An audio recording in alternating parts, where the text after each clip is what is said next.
Welcome back everyone to an incredible episode here with us. My name's Yvonne and I will be your host. Today I have the pleasure and honor of presenting you Nancy Trites Botkins.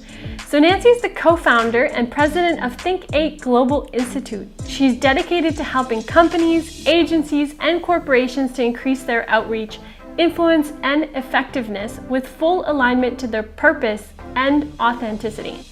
Nancy's expertise in consulting with groups and organizations draws heavily from her background as a film and TV writer, director, and producer.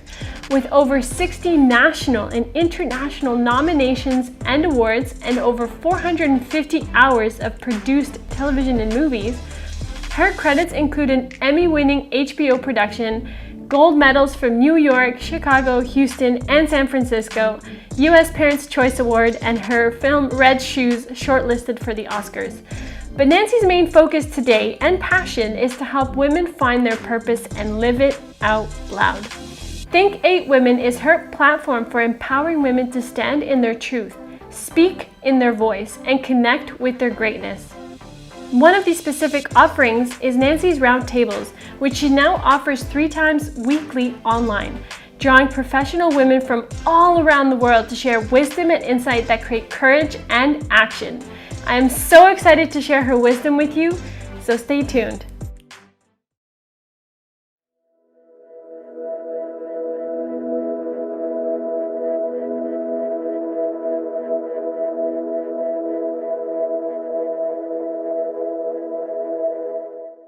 Nancy, I'm so thrilled to have you back with us discussing purpose. I'm so excited for everything you're going to share and everything we'll discuss.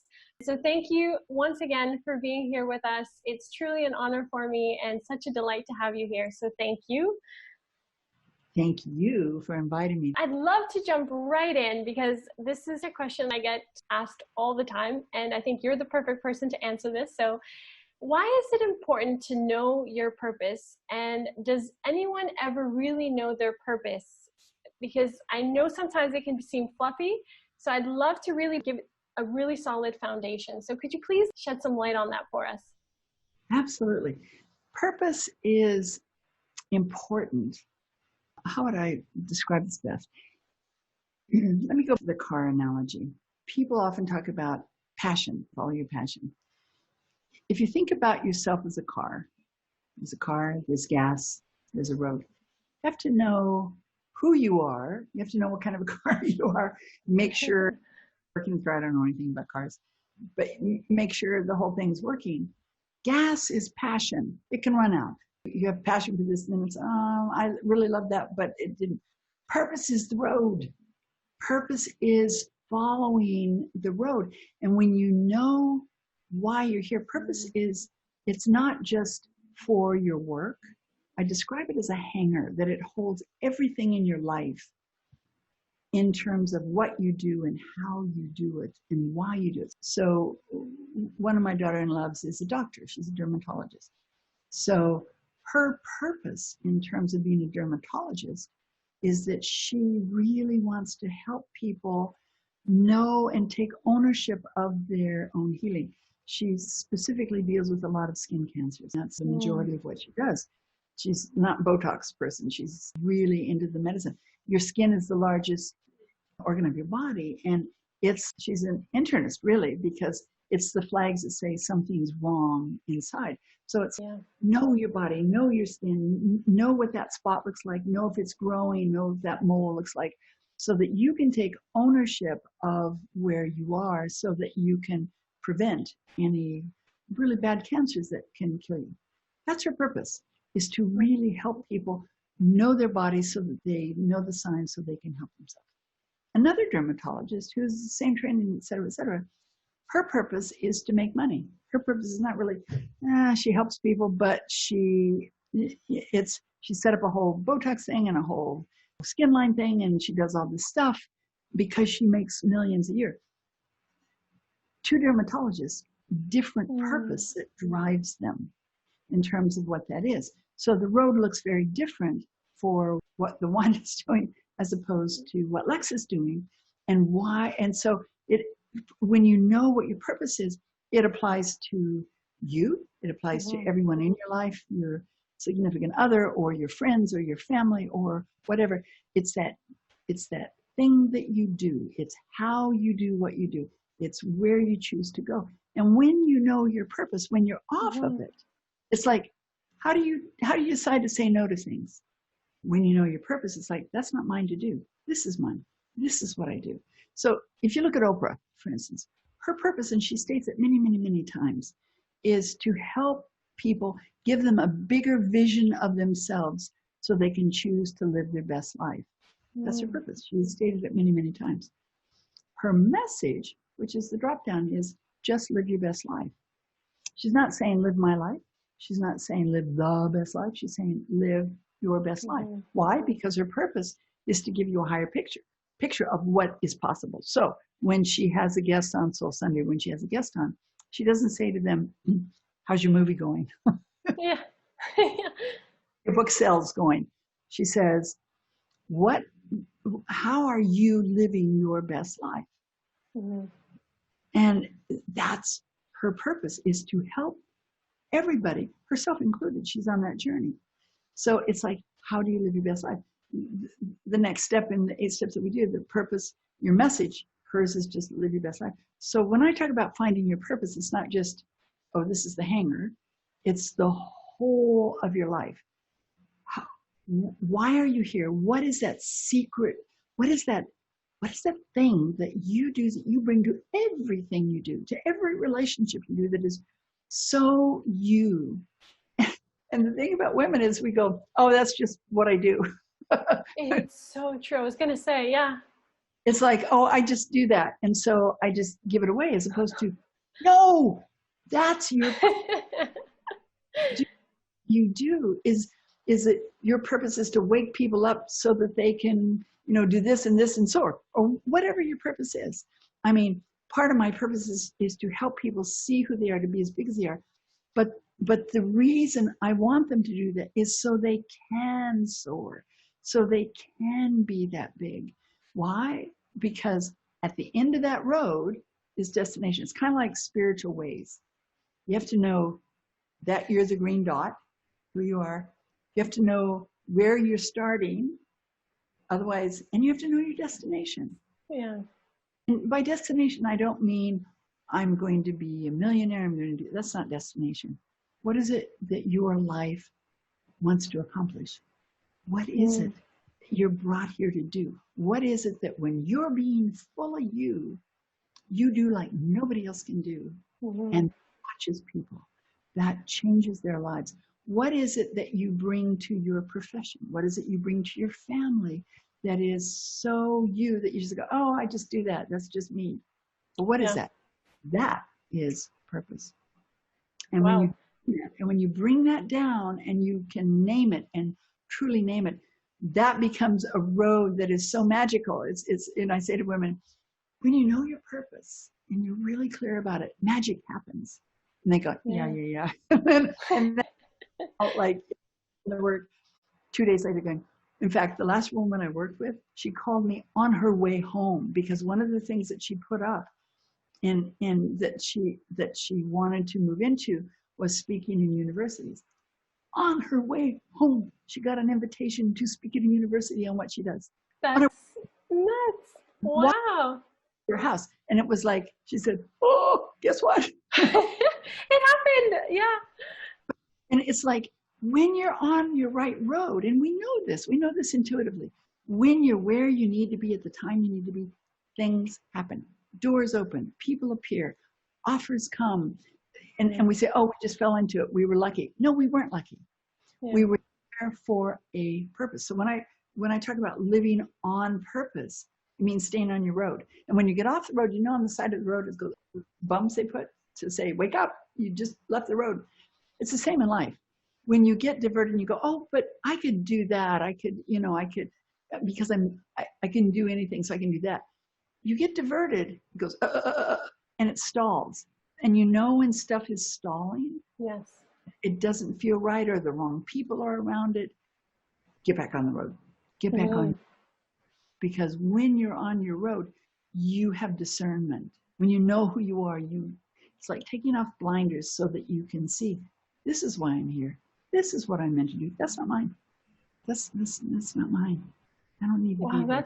that's so powerful, that example, even with the dermatologist as well. And because one of the questions I wanted to ask you was, there's a difference between also finding your purpose, but living on purpose is also a big part of what you do, because it's like one without the other, it doesn't really make up for much. So I want to understand a little bit more what a destination looks like, because I find that in today's world, destinations can be attached to obviously material goods and certain dollar amounts.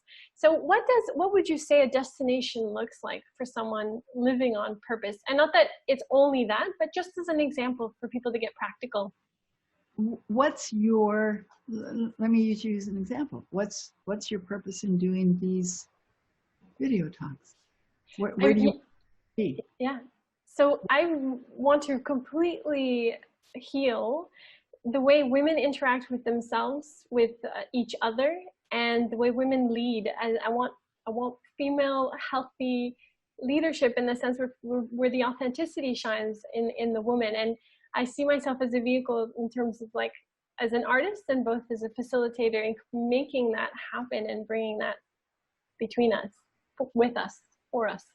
So your destination would be that women connect to each other, that they shine, that they are authentic, that they lead in a new way because of, so it'd be a statement of, because of the work that I'm doing, this would be your statement, I have touched millions of women who are encouraged to live their own life, to lead authentically, to be vulnerable.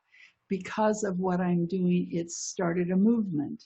That might be a destination. It's your destination. It's not driven by somebody else. It's driven by what is it that you want? How big does that look?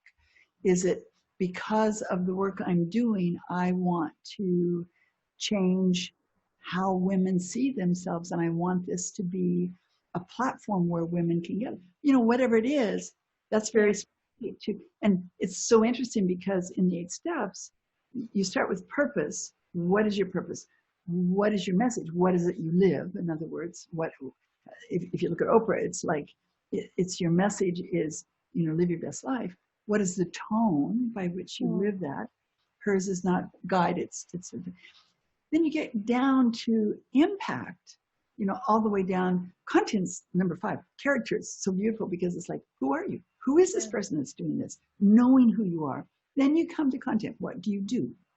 Okay, so what you do specifically is you're doing these, you're getting the word out there, you're probably supporting it with ultimately books or conferences or whatever you decide that are outgrowths of this.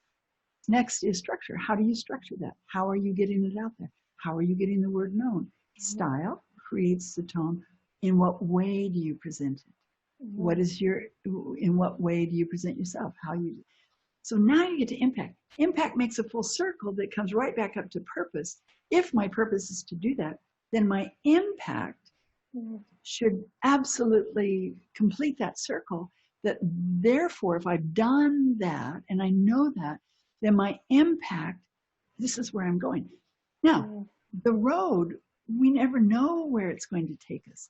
But if I know that's my destination, is to touch a world of women who can be authentic as leaders, who can connect to each other in a real and vulnerable way, then my measurement of what that is that. If you look at Oprah's impact, I don't think anybody in the world has had as much influence as she's had.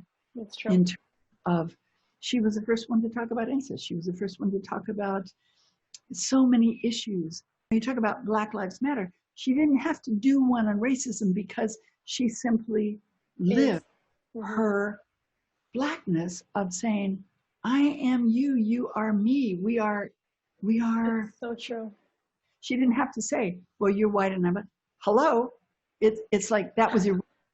And that was the point of it, is that it was irrelevant, that we're human beings.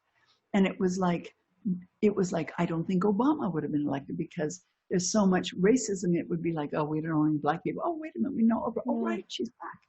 It's that movement by simply living. Yeah. her life to say, what is this divide? What does this look like?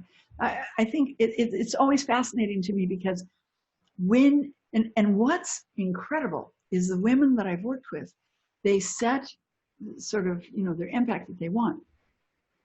Inevitably, every single time when they actually live on purpose and they actually follow that, what happens is so much bigger than what they had even imagined in the first place.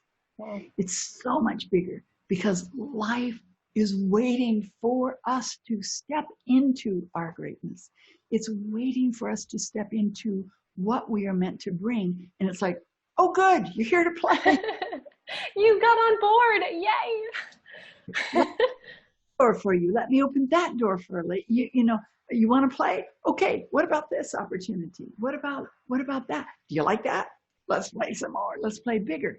When you stay on your road, when you stay on your purpose.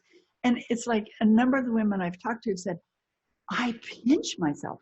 I could not have imagined that I would be here living this. I didn't even have the words back in.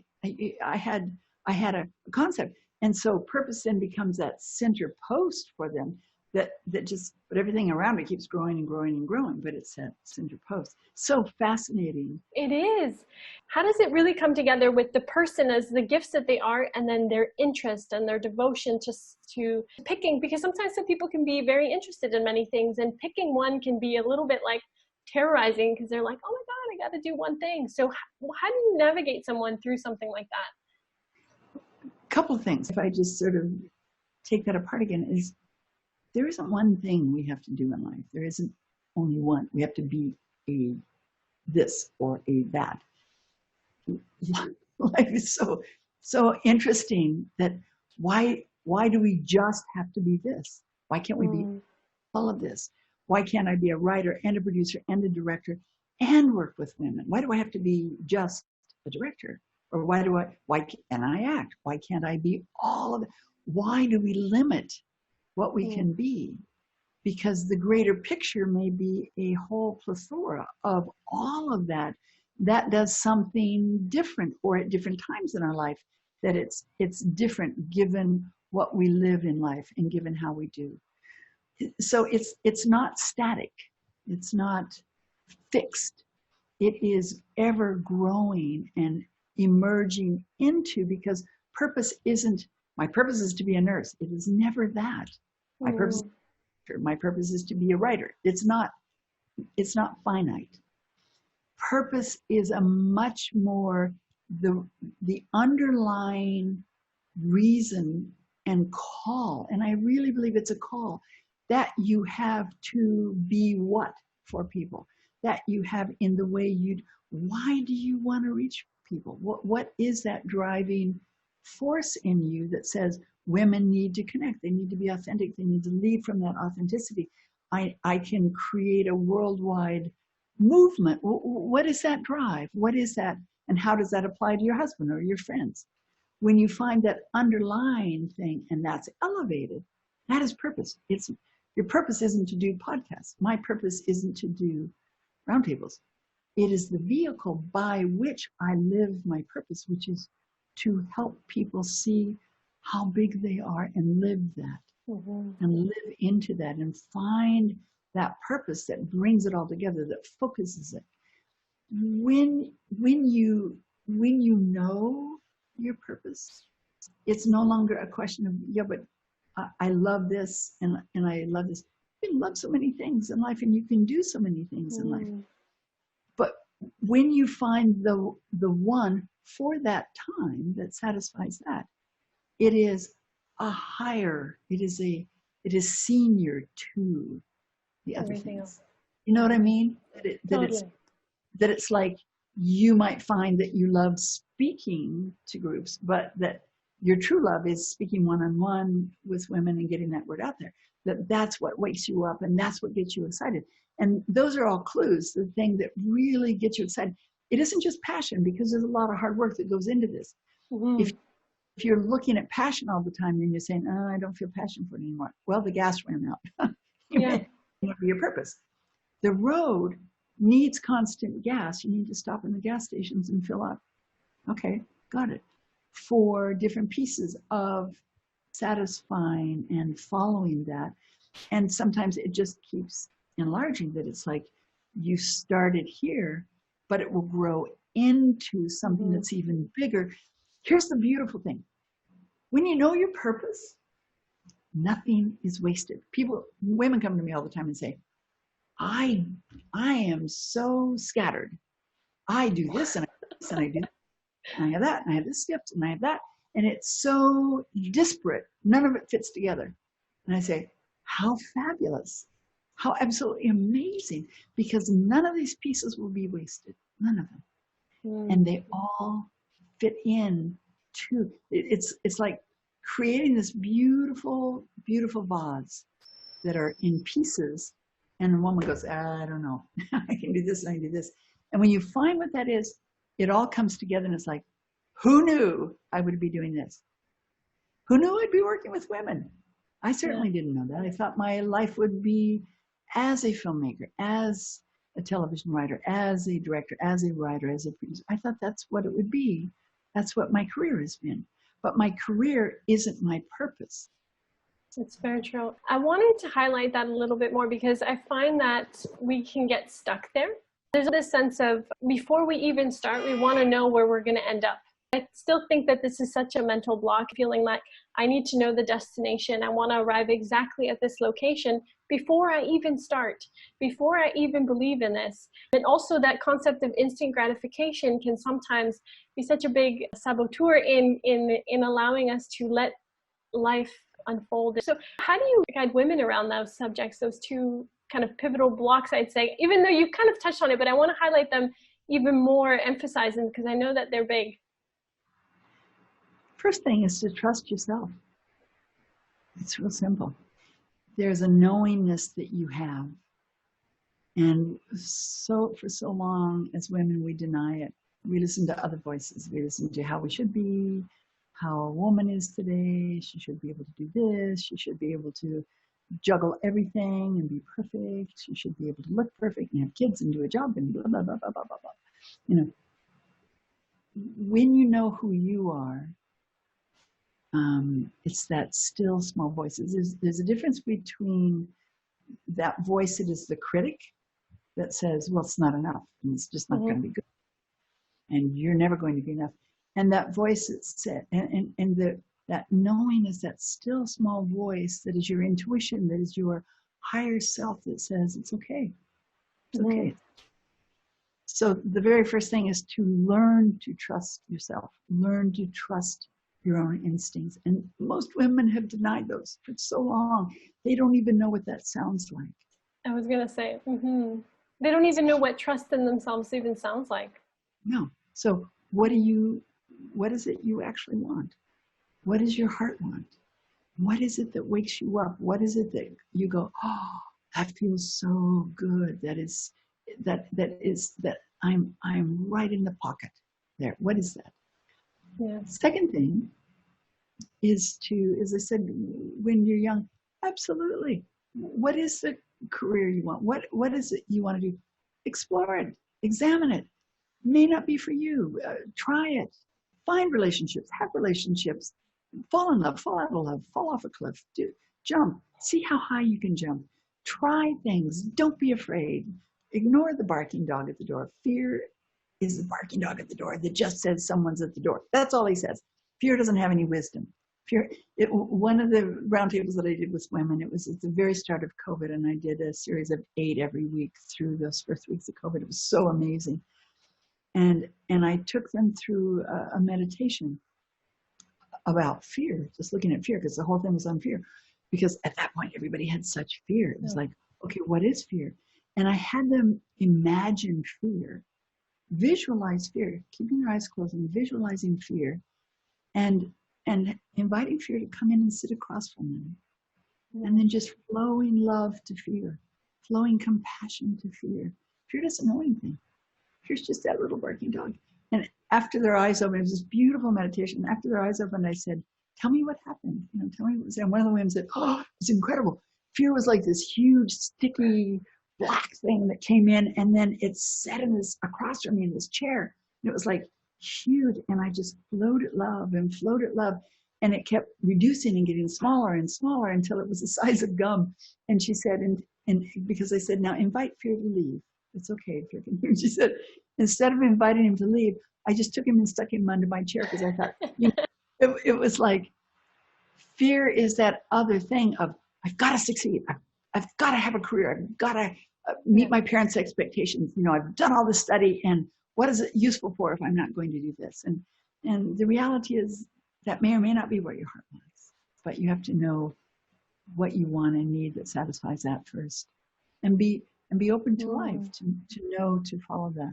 Does that answer? Yeah, it's true. It really highlights this, because I find that we seek a validation, things to be concrete, almost orderly. We need to be able to see them. When we talk about things like purpose or following your truth, your intuition, it can feel so loose. Like there's nothing there to really hold on to other than that guide, that voice inside. And that's kind of what I want to talk about, because that's what essentially is the journey that you're talking about, right? If I'm not mistaken, that's really what will get us where life is intending us to go. Mm-hmm. If taking you as an example again, this is what you're doing, and this is your whole purpose for these broadcasts, absolutely, and it's beautifully conceived, it's beautifully articulated. Now, go higher than that. What is the purpose of your life? Why choose this? What is it that drives that? And when you find that, and it can be a very short sentence, it can be amplified, like a diamond has many facets to it. That can be one facet of it. But it's like, what is that drive you have to do what? And what to illuminate? And it's like, what is that illumination for? Because it is always to do for the betterment. It's not to, it's to help people do what? It's always about others. It's not, well, I want 1,000 shoes and I want to create a career that I can buy. Nobody comes with that. If they do, they're not coming to me. That's that. And that's not to say that when you create a business and when you do that, because we work with companies who absolutely you have to structure it so that it makes sense. But if it's coming from you, you are the creator. You are the one that creates your life. Yeah. No, it's not external. So regardless of what degree you have or what degrees you have or what you're going into, you create it. You take the pieces and make it look like what you need to make it look like. You get to create it. That's the beautiful thing of creation. Creation, we talk about creating as if it's something creators are, and the writer, artist, creators, and so many women come and say, I'm not really creative. And it's like, really interesting.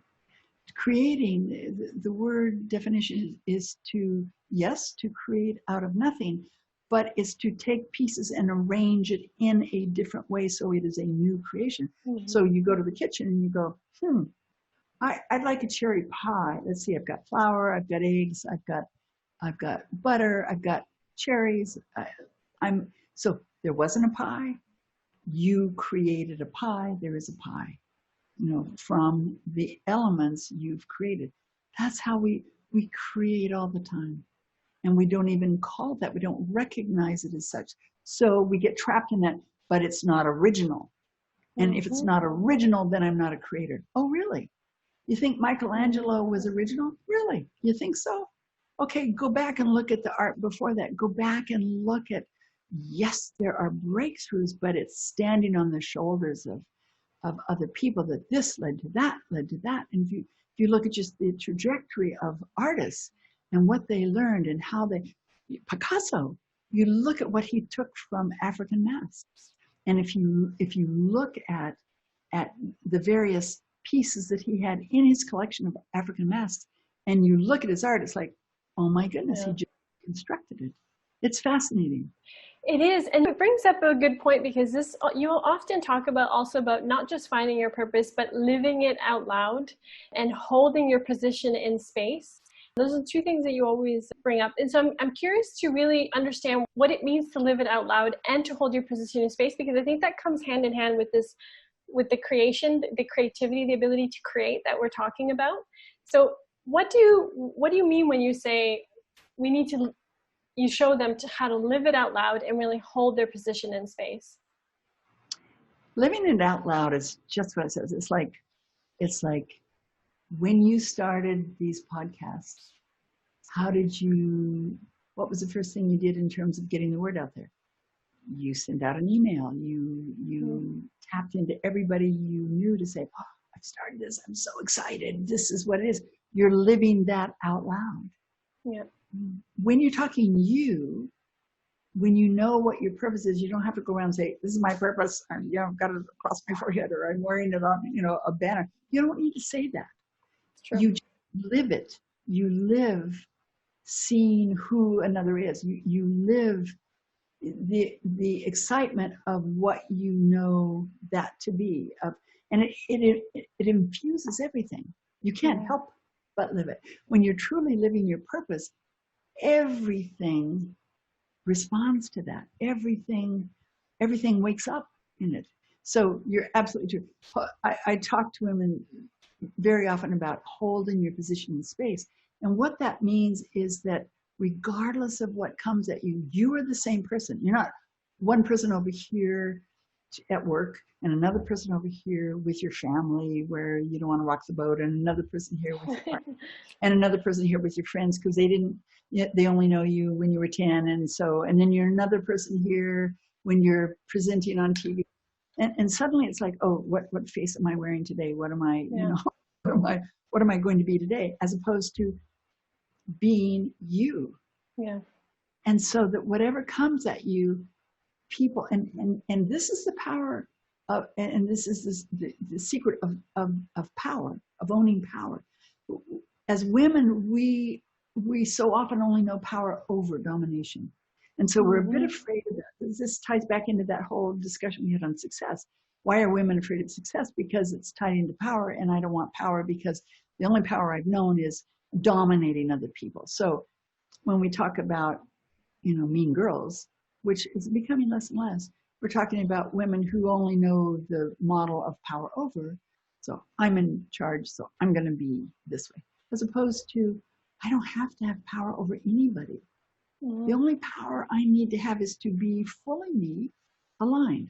That's the alignment of really knowing who you are. That's why the 8 steps are 8 steps, is that it's complete alignment of me being me, congruent all the time. That's holding your position in space. So regardless of who comes at you, the answer is the same. You don't change your answer. Regardless of who talks to you, I don't have a different face for Good Morning America or you. I don't have a different face for the women. I don't have a different face for my granddaughter. I am me. I am me 100% of the time, all the time, every time. That's who you get. That's me. Sometimes it's curly hair. Sometimes it's straight. Sometimes it's straight. But when you can hold your position, suddenly power is a very different thing, because you can't be swayed to other people's positions. Like, that's, again, full circle back to the conversation of trusting you. No, this is what I want and need. Yeah. This is how I see it. It doesn't mean that you're not flexible. It doesn't mean that you can't say, oh, I get that. I can go in that direction. But that's, again, power, to have the ability to say, okay, I thought that way, but I see exactly what you're saying. Okay, I can go this way.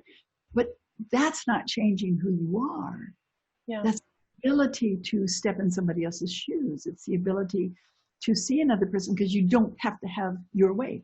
You don't have to have power over it. So it's this beautiful freedom to truly, and then you can live it out loud, because you're not trying to impress anybody. You're not trying to hide anything. You're not trying to be something in order to achieve something. You're not trying to manipulate somebody to your way of thinking. You can just say, this is what I think. This is what I feel. Here's another really fascinating thing about women. We're constantly being told women need to stop saying, no, they don't. They don't. because, and I'll describe it for you. Think about a wine bottle, okay? The shape of a wine bottle. The top of the neck of the wine bottle is kind of where the bubbles come out. And if you're talking bubbly wine, okay? It's where most people live. It's like, how are you? Oh, it's good. It's, fine. Everything's doing fine, blah, blah, blah, blah. It's that. Underneath that is your family, your close friends, those that you hold close, family, the intimate people in your life. Underneath that is your feelings. So your feelings run through your family and they really dictate it. And so people think they know you if they know what you feel about this or you feel about that circumstance. And the bubbly, oh, I'm so tired of COVID or blah, blah, blah, blah, blah. Or, oh, my family did this and this was fun. And just the bubbles, the froth, not anything deep. Below that is intellect.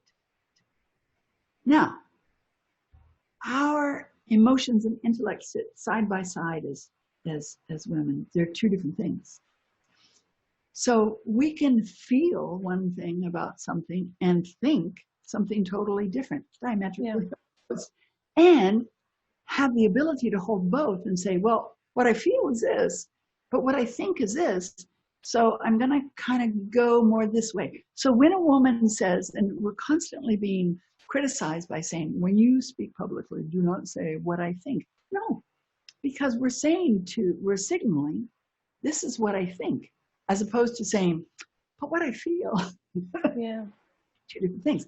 Men tend to sit in the intellect part.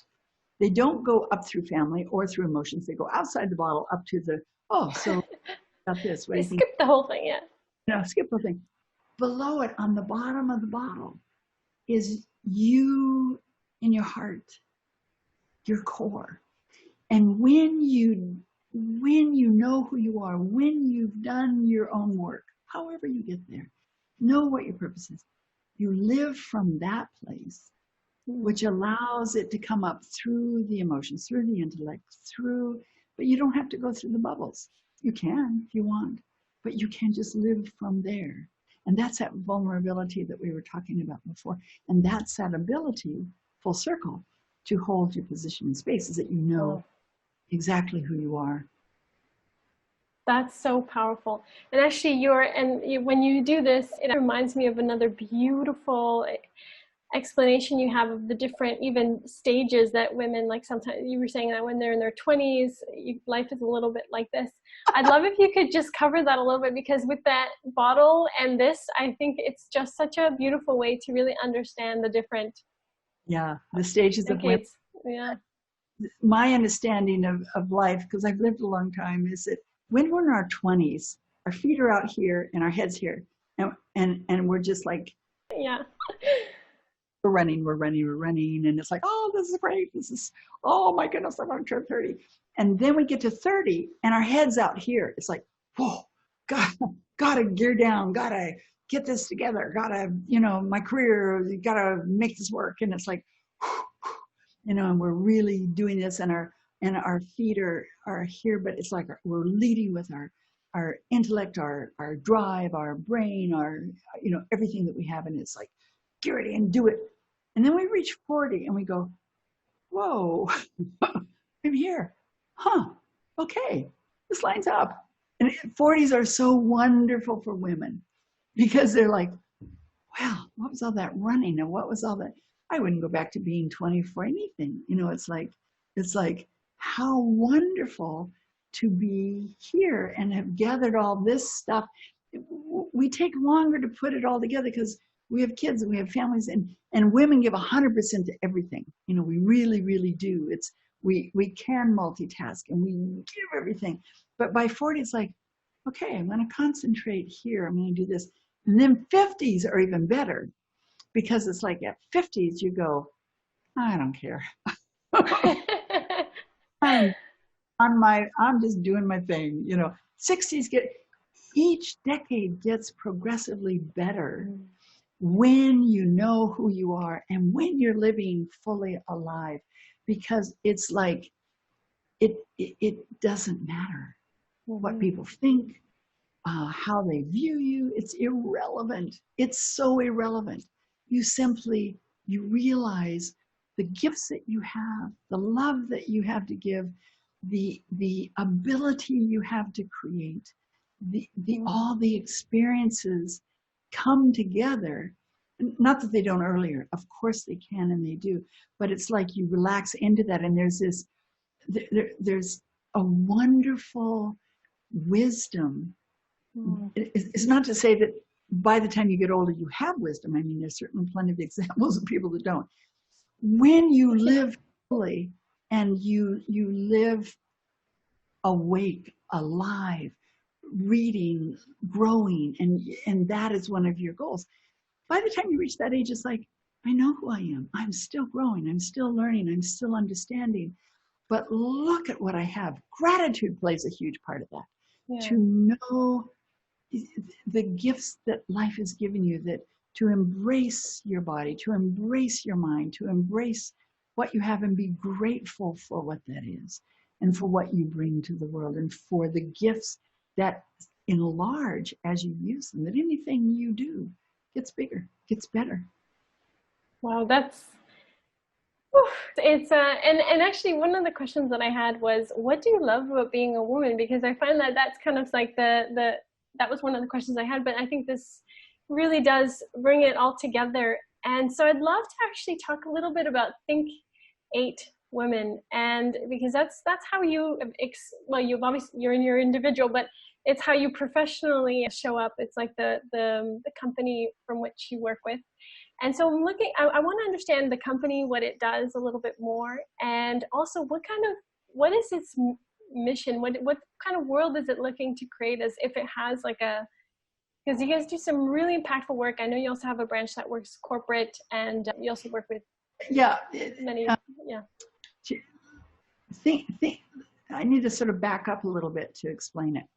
The 8th step Mark created. Mark and I both are sort of master teachers, and he's also in film and TV, and that's been his career as well. He created the 8th step to teach people how to write scripts. That was basically to how can you predict, can you make something successful? That's why he created it. And so in his work, it was like people created hundreds and hundreds of television shows and consulting and so on and so forth, using his knowledge and his work.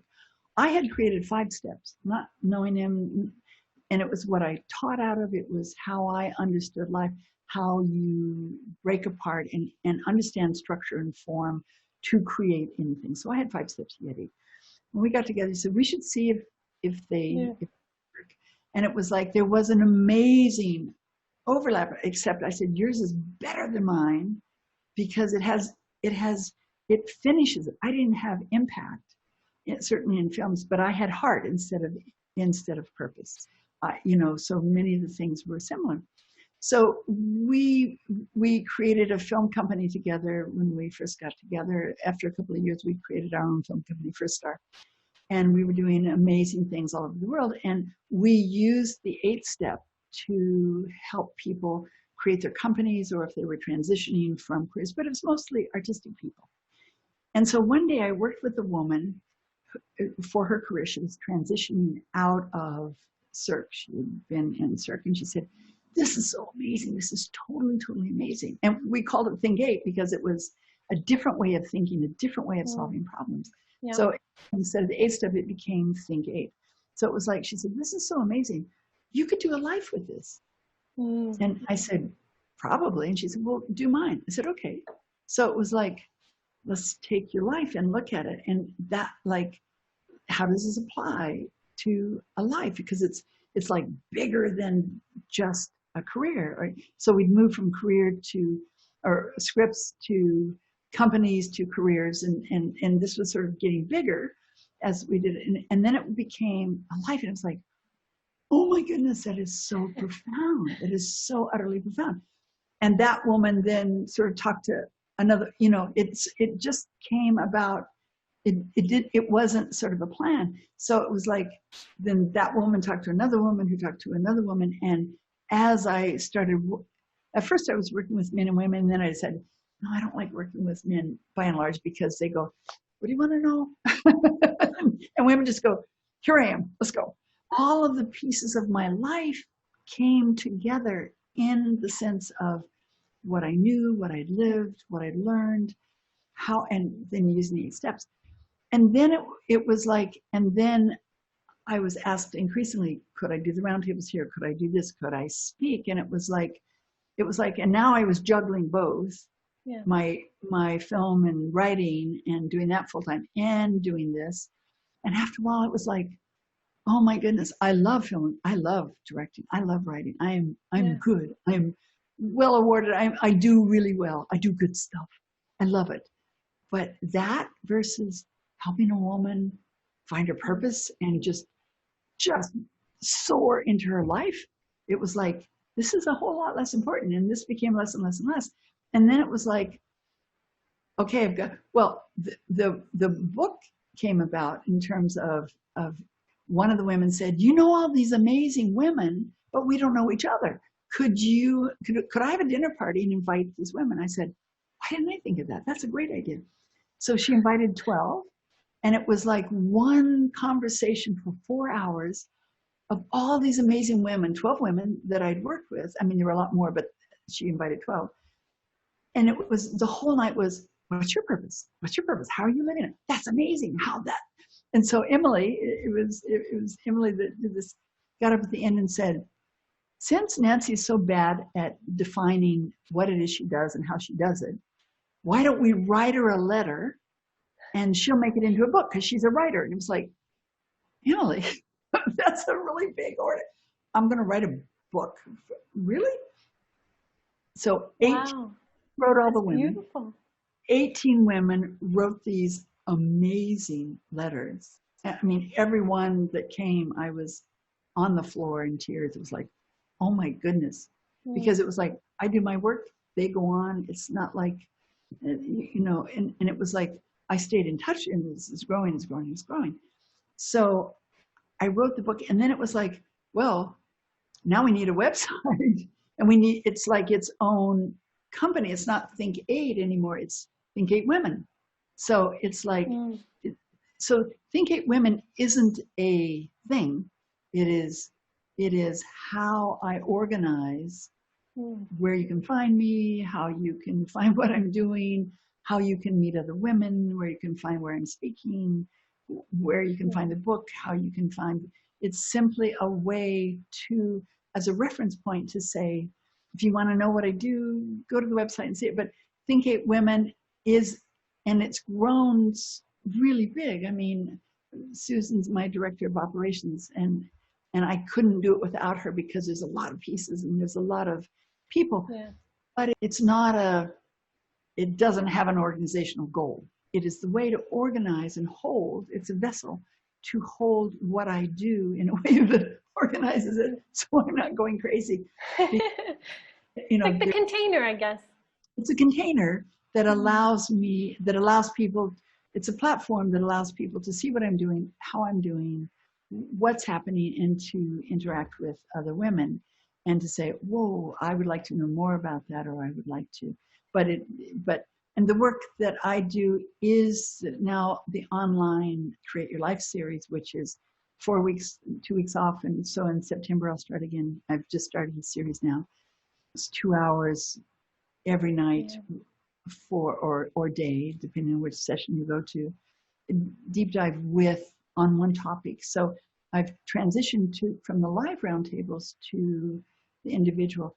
You know, will we ever gather again in large groups and speak? I don't know. Or will it all be online? That's, you know, part of the journey yet to be seen. But the one-on-one work for me is precious because it's really helping a woman look at all the pieces, let go of that which is not her, and align her life to just that slingshot again, to go out and live fully. Beautiful. So for anyone that's like really connected with your message, or anyone who just wants to get more of Nancy, so could you please just give us a few links as to how they could find you? I know you also do one-on-one coaching, like you mentioned, where you walk them.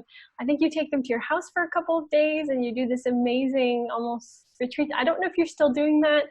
What are some of the ways that I have the roundtables that are online. So the Create Your Life series is gorgeous, and that's a online once a week, 4 weeks. It's a 4-week series, so that you sign up for the 4 weeks. You really get to know those other women, and there's just such a beautiful connection with the women that you're constantly breaking out and going in deeper and coming back and going in.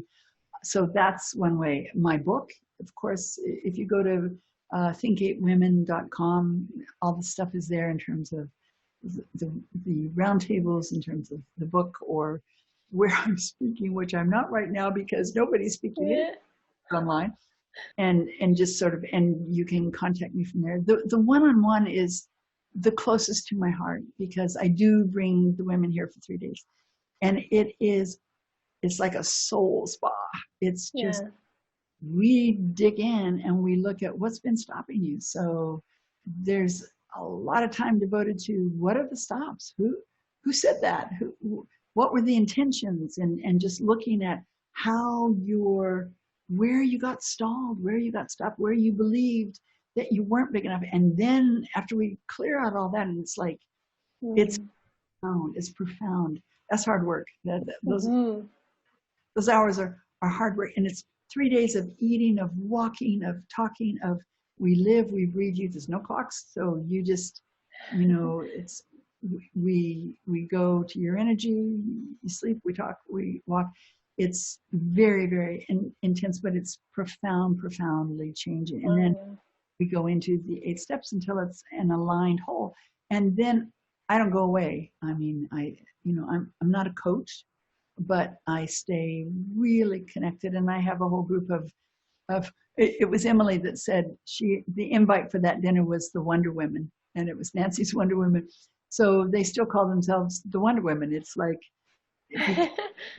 the wonder is that they can be fully them, and that life can be so full, so rich, just being them. And to your question of what do I love about being a woman, it's like everything. I love hats, I love heels, I love lipstick, I love makeup. Those are the wonderful things that we get to do as women. But I love women's hearts. I love the tenderness of women who live from their heart. I love the wisdom of women. I love the stories of women. I love the ability to have compassion and empathy to a stranger in a bus. I love our care for. I love that we take care, that we nurture. I love our curiosity. I love our ability to create a home, to create beauty, to appreciate beauty. I love, like I said, going to France the first time, it was like, oh, I was right in the place I belong. The aesthetics, the love of that. And not every woman has that love. That for me, though, is part and parcel of loving being a woman. I love being a woman to my husband's man. I love that, the feminine. I love being a woman. That does not mean that I am not strong. They're not contradictory. You can be so strong, but it's not, I don't need power over. I just, to be fully me. And I have a husband who just goes, be as big as you are, fly, how can I help you be big? Which is the goal, I think, of any relationship is, do they see you? Do they want you to be as big as you are? Or do they want you to be like them? If you get too big, does it threaten them? That's the measure. Whether it's a partner, whether it's a friend, whether it's a parent, who wants you to be, who sees you, your heart, who wants you to be as big as you can be, and who's going, what do I need to, how can I push you? How can I, support you? That is so powerful. That's so beautiful. Thank you for sharing that with us.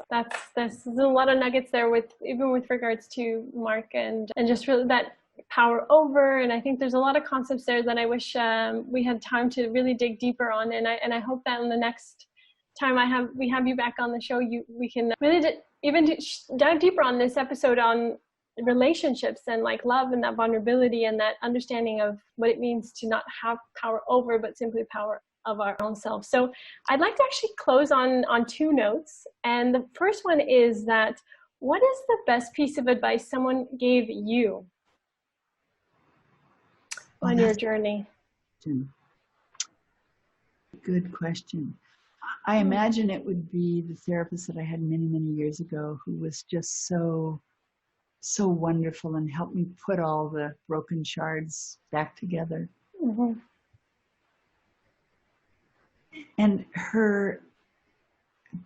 I think I mentioned this in the last interview, that when I was so broken, it was like I didn't know how to, I had shifted from having a very defined frame of reference to an open one, where I didn't want the God that I had or the understanding. I didn't know how to live in that universe. And I said to her, what's the center post? There had always been a God center post, and that was very defined and very clear. Now that I don't have that, what holds up my tent? What is the core of this? And she said, you don't need that God post. You have your integrity. You have your honest curiosity. You have your innocence. You have your love.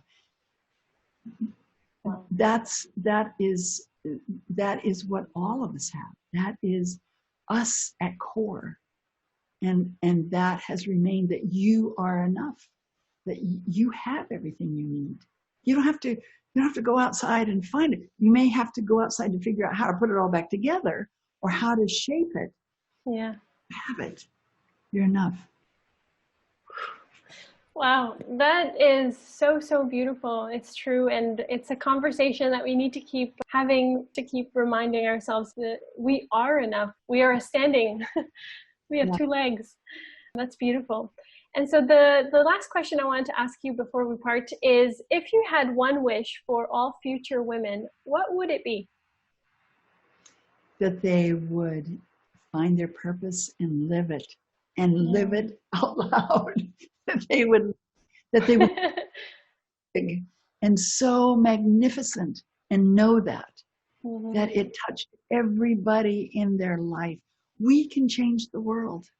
And right now, the world, there's so much darkness, and there's so many things that need to be fixed. There's so many things broken.